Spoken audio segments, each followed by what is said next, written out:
My name is Kat, and I first accepted Jesus when I was 7 years old.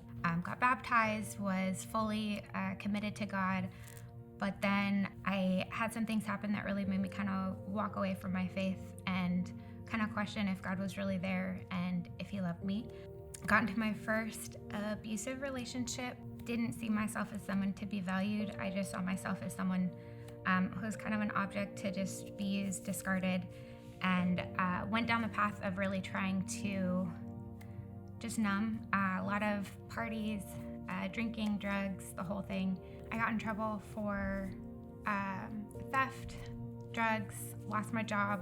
At my lowest, I was really mad at God because I blamed a lot on Him of, I don't understand how you would let me walk through all this. And if you're a God that cares, I don't see that. I'm alone. I've got nothing and nobody. I was done with this life. There is no hope. I had really nothing left to live for. I was just miserable. So I Googled the closest church to my house, which happened to be Rock Point. And they had this group on campus that I attended, and the first group I went to, they were not my people. Different stage of life. It was very awkward, but I was desperate, so I went anyways.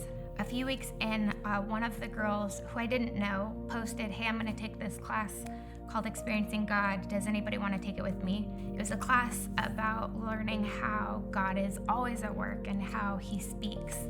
And a few weeks into the class, the instructor came up to me and said, "God told me to invite you to my home group." So I remember going, as my leader described it to me later, is, "You had 'Reject me, I dare you' written all over your face." And I didn't care if I was accepted because it was, "Reject me, I am expecting it." After a few months of really getting to know them walking with me, accepting me as I was, supporting me with different challenges, I had really kind of started to experience that safe, this is what it's like to have people that love you.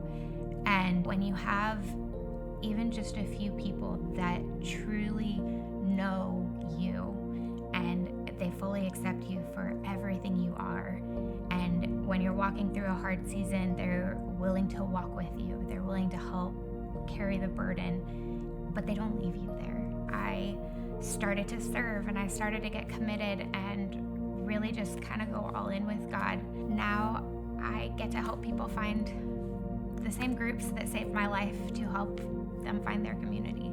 My greatest joy now is just that I get to work with people and help them find their people, because